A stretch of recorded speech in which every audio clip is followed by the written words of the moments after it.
Sekarang kita berbicara tentang sholat 5 waktu. Kita tahu ya, sholat 5 waktu itu ya subuh, zuhur, asar, maghrib, isya. Penentuan waktu-waktunya itu ditentukan oleh syariat, oleh syara. Nabi mengajarkan sholat itu, setelahnya Nabi diajari oleh malaikat Jibril. Caranya sholat loh. Caranya sholat itu Kanjeng Nabi itu diajari oleh malaikat Jibril. Begini deh caranya. Kemudian Nabi mengajarkan cara sholat itu kepada para sahabatnya. Caranya bagaimana? Nabi berada di mimbar supaya para sahabatnya lihat semua. Nabi membaca takbiratul ihram, kemudian membaca Allahu Akbar, kemudian membaca Fatihah, membaca surah, kemudian baru ruku' atau mundur dulu, turun dari mimbar. Dulu mimbarnya 3 tingkat saja. Turun dari mimbar, ruku', terus bangun dari ruku', kemudian baru sujud, kemudian bangun dari sujud, kemudian setelahnya itu sujud lagi, kemudian terus. Nabi memberikan contoh secara gerak-gerik. Itu dalam ilmu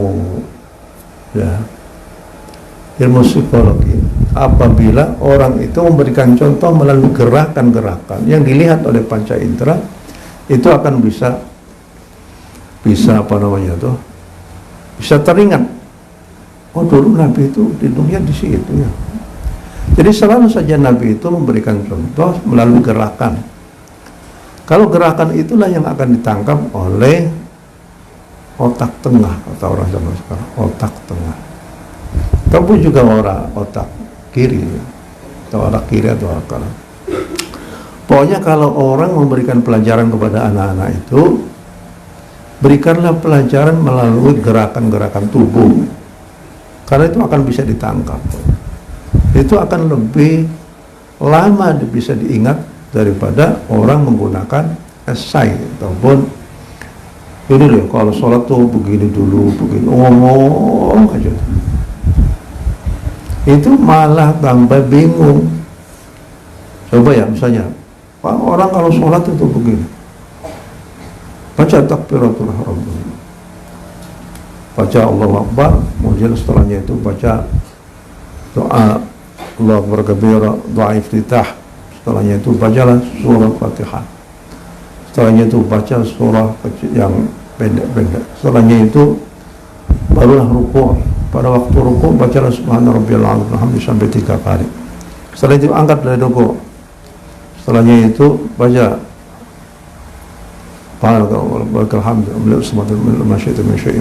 kemudian barulah sujud. Sujud itu sampai baca subhana rabbiyal a'la subhana rabbiyal a'la. Terus sujud lagi. Terus i'tidal lagi, sujud.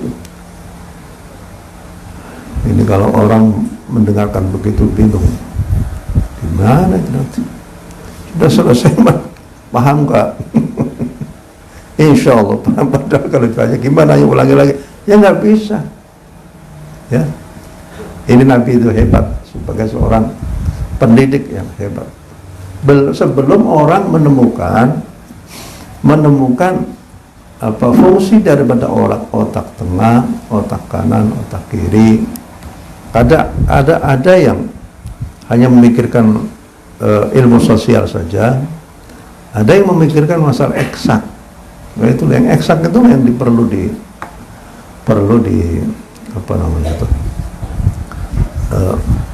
perlu digunakan dalam rangka untuk memberikan pelajaran. Sudah ya. Begitu juga ada sahabat yang bertanya tentang waktu-waktu sholat. Nabi minta kepada Nabi memberikan satu contoh ya. Pada hari pertama Nabi selalu sholat pada awal waktu. Subuh pada awal waktu, zuhur awal waktu, asar, maghrib, isya, subuh itu juga semuanya awal waktu semua.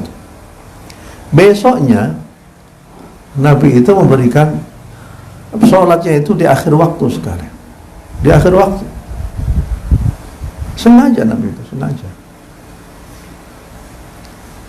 Setelahnya itu Nabi mendengar kepada, mana itu sahabat yang bertanya tentang waktu-waktu salat. Ma baina hadaini waktu likulli salat. Kan gampang daripada Nabi.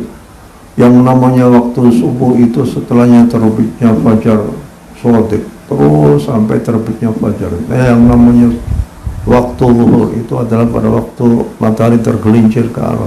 Kemudian setelahnya yang namanya waktu asar itu sampai,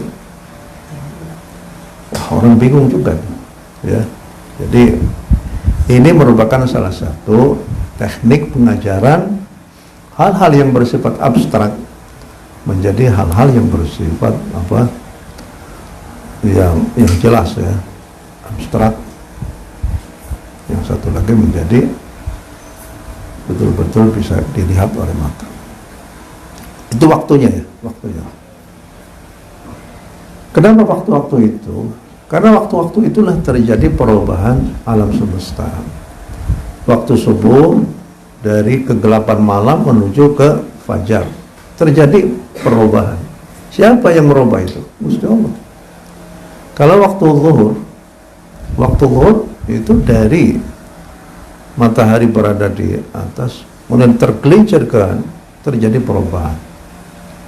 Kemudian waktu asar, pada waktu bayang-bayang seseorang itu lebih banyak daripada bendanya itu sendiri, berarti masuk waktu asar. Sampai kapan? Sampai terbenamnya matahari. Itu juga terjadi perubahan alam. Kemudian setelahnya itu apa? Waktu maghrib, dari terbenamnya matahari sampai mega yang merah itu nggak ada. Ini kalau di Indonesia ataupun keluar di daerah-daerah seperti itu. Kalau di daerah Stockholm, di Eropa Barat, itu sudah susah untuk memberikan batasan tentang waktu-waktu. Hanya bagaimana ijtihad saja. Mana negara Islam yang paling dekat dengan Eropa Barat yang ada waktu-waktunya. Jadi misalnya waktu subuh, walaupun matahari masih ada, ya sudah, nggak apa-apa. Yang penting itu bukan waktu-waktunya, tapi adalah yang penting itu adalah ketaatan manusia dalam menjalankan sholat. Sudah, ya, jadi sekarang bagaimana cara memulai waktu sholat itu, bagaimana caranya? Karena sholat itu bukan untuk sendiri-sendiri, tapi nanti akan ada tata cara untuk sholat jamaah. Pada masa Nabi dirembukkan bagaimana caranya mengundang masyarakat untuk melaksanakan sholat. Ada yang usul, gimana kalau seandainya pakai kentongan saja? Wah, kalau kentongan itu seperti apa orang Nasrani? Bagaimana kalau seandainya pakai api unggun? Wah, nggak bisa, api unggun itu kan orang Majusi. Akhirnya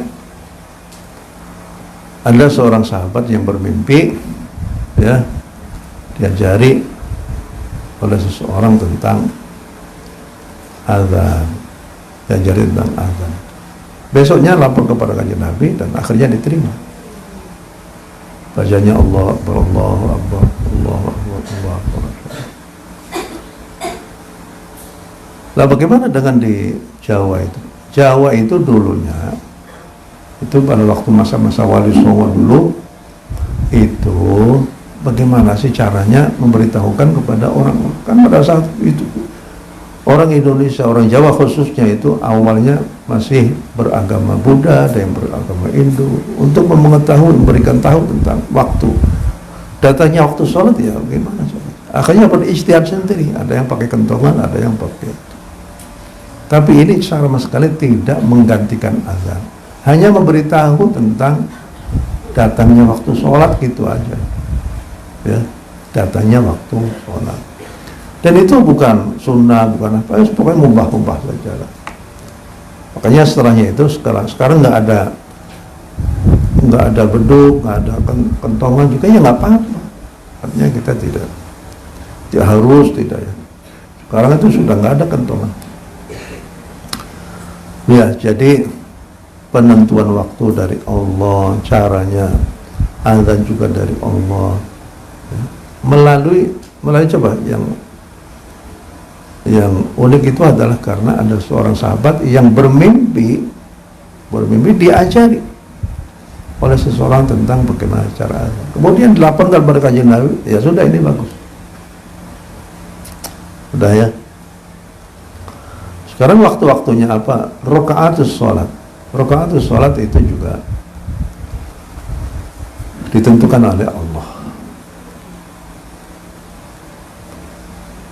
Ya, orang berpikir juga ya. Kenapa sih rakaat sholat itu kan berbeda? Subuh 2 rakaat, zuhur, asar, isya 4 rakaat, maghrib 3 rakaat. Ya, Walid hanya mengatakan amanna billah wa bima jaa'a an Rasulillah. Kita beriman kepada Allah saja dalam hal ini. Karena ini adalah merupakan satu ibadah yang bersifat given itu artinya sudah ada. Ibadah ritual itu adalah bersifat given itu sudah jadi seperti itu, ya sudah dilaksanakan. Ini juga untuk menguji juga manusia. Ya itu namanya ibadahnya begitu. Tuh, kamu mau enggak? Ya, kamu taat apa enggak dengan aturannya seperti itu? Oh, dari sononya begitu, ya sudah, gimana lagi? Jadi tidak bisa orang itu, ya saya nanti sholat maghribnya nambah lillahi ta'ala, tambah 1 rakaat lagi lillahi ta'ala saja. Oh ya nggak bisa ya, karena syaratnya diterimanya ibadah apa tuh? Harus ikhlas, dan yang kedua sesuai dengan standar syariat. Itu aja.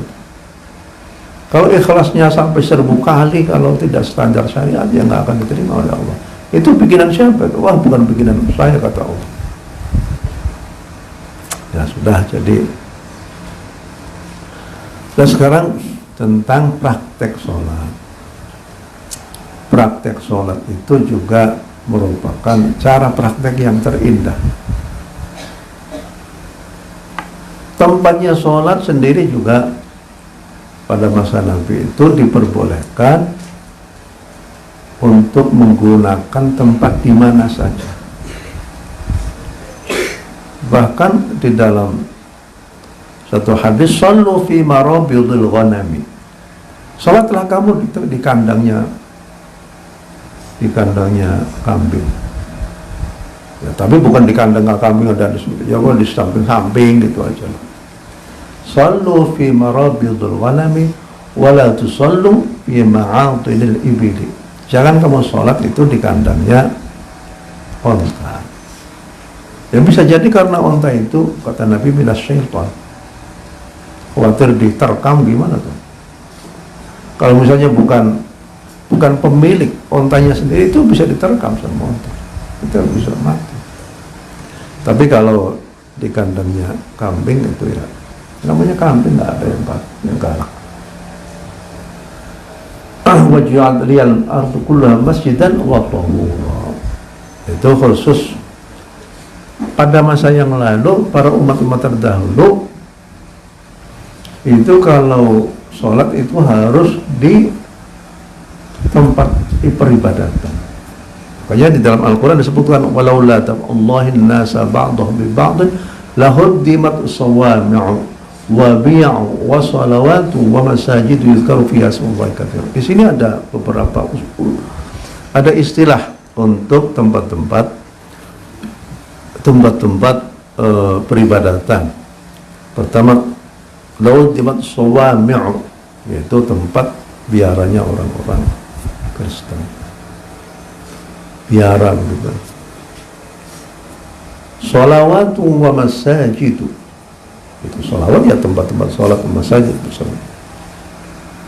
Walaula daf'ullahi an-nasa ba'dahum bi ba'd lahuddimat as-sawami'u wa bi'u wa salawatu wa masajidu yudhkaru fiha ismullah. Ini adalah merupakan tempat-tempat, tempat-tempat wirid, zikir, atau tempat peribadatan bagi orang Yahudi, Nasrani, dan Islam. Untuk kaum muslimin itu diperbolehkan untuk sholat di mana saja, di mana saja. Bahkan kalau seandainya ada orang bisa sholat di atas daun pohon pisang, ya nggak apa-apa. Kalau wali punya, wah saya wali bisa terbang gitu ya wali. Atau sholatnya di atas air, ya nggak apa-apa, di mana saja. Sudah ya. Jadi salah satu di antaranya. Yang menarik itu adalah caranya sholat itu bagus sekali. Dimulai dengan Allah. Itu adalah pasrah dan penghormatan yang tertinggi kepada Allah. Allah, pasrah lahir batin, bukan begini, masa begini, seperti hormat kepada sang saka merah putih, ya bukan, ya begini. Allah, artinya semua makhluk itu nggak ada apa-apanya dibandingkan dengan Allah. Ya, Allah maha besar dalam segala sesuatu. Pangkatnya maha besar, ya maha tinggi, maha kaya, yang maha perkasa, maha kokoh, maha kuat, macam-macam. Artinya hati kita itu didorong untuk menjadikan Tuhan itu menjadi segala sesuatu, ya. Artinya Allah itu maha segala-galanya, maha besar segala-galanya. Maksudnya menuntut kepada hati, jangan sampai orang itu menjadikan pangkat, menjadi yang segala-galanya, menjadikan harta segala-galanya, menjadi semacam segala-galanya. Tidak. Semuanya nggak ada apa-apanya di hadapan Allah Subhanahu wa Ta'ala. Jadi makanya ada berapa lafaz takbir di dalam surat itu? Ada sekitar 90 berapa. Hitung sendiri saja ya. Allahu Akbar 1, Allahu Akbar 2, Sami Allahu Akbar, Allahu Akbar. Kalikan 5, kalikan berapa? 2 rakaat kali, kalau 3 rakaat ya tambah lagi. Kalau 4 rakaat ya tambah. Ya, itu mestinya sih kalau orang sedang sholat itu dengan selalu Allah Akbar, dengan dihayati, mestinya sih Allah itu dijadikan oleh seorang yang musolli, orang menjadi zat yang paling agung. Jangan menjadikan harta benda sebagai Tuhannya itu. Amara'aita man ittakhadha ilahahu hawa. Jadi ada orang-orang yang menjadikan hawa nafsunya itu menjadi Tuhannya itu.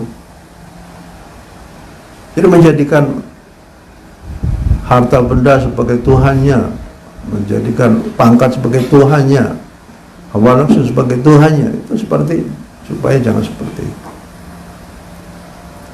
Jadi indah sekali itu, indah di dalam ritual di dalam agama Islam berupa sholat itu sangat indah sekali. Dan tidak memakan banyak waktu. Cuma sholat yang bagus itu adalah sholat yang khusyuk. Nah, terus kata Nabi, laisa laka min sholatika illa ma aqalta. Jadi perolehan pahalamu dari sholatmu itu adalah sampai sejauh mana perhatianmu terhadap apa yang kamu lakukan pada waktu sholat. Laisa laka min sholatika illa ma aqalta. Yani perolehan ataupun kualitas sholatmu itu tergantung sampai sejauh mana kesadaranmu pada waktu kamu sholat itu, itulah yang akan bisa makan. Jadi ada orang yang sama sekali tidak sadar, tahu-tahu takbiratul ihram ikut aja, kemudian imamnya sholat loh langsung salam, assalamualaikum, ya ikut saja. Ada yang betul-betul sholat, betul-betul khusyuk dari awal rakaat sampai akhir rakaat itu terus betul-betul konsentrasi kepada Allah Subhanahu wa Ta'ala. Makanya kalau seandainya orang itu sudah konsentrasi kepada Allah dan seakan-akan kita itu, ya bukan seakan-akan, kita meyakini bahwa Allah berada di depan kita, Allah melihat kita, Allah memperhatikan kita. Nah, itulah yang sudah masuk dalam kategori al-ihsan, an ta'budallah ka'annaka tarahu wa illam takun tarahu fa innahu yaraka. Yang namanya ihsan, engkau menyembah kepada Allah seakan-akan engkau melihat Allah. Kalau seandainya tidak bisa, maka yakinlah bahwa Allah telah melihat kita.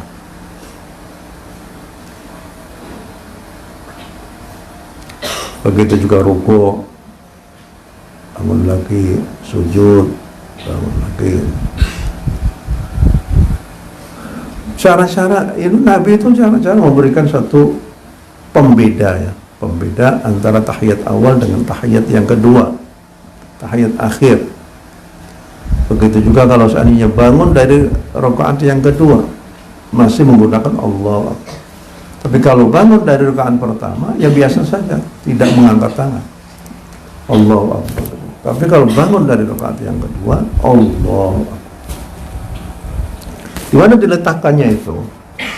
Itu diletakkannya begini aja. Jadi ini pergelangan ini dipegang. Kenapa? Jangan sampai ini tangan ini, ya, kalau tidak dipegang itu kemana-mana tuh, kukur-kukur, ini gatel begini lagi. Itu jangan begitu anak kecil kalau sholat bersama itu di sini sikut-sikut, kamunya sih begitu. Ayo cek dulu ya, macam-macam. Lalu itu demikian indah, supaya dengan demikian itu kita betul-betul menjadi seorang hamba Allah yang pasrah-pasrahnya kepada Allah Subhanahu wa Ta'ala. Banyak ya kejadian-kejadian orang pada waktu sholat langsung meninggal, pada waktu sujud itu kalau meninggal. Itu paling bagus itu ya. Pada waktu sujud langsung meninggal. Makanya orang pada sujud, ya Allah silakan kalau mau rohku diambil, silakan sekarang, agar supaya aku mengakhiri hidupku di dalam suatu bentuk apa, kepasrahan yang total kepada Allah. Itu bagus sekali hasil Fatihah. Baiklah, masih banyak lagi hal yang berkaitan dengan sholat. Yang penting sholat itu yang paling, cara ibadah yang paling bagus, paling teratur. Nanti kita akan bicara tentang sholat jamaah. Sallallahu alaihi wasallam.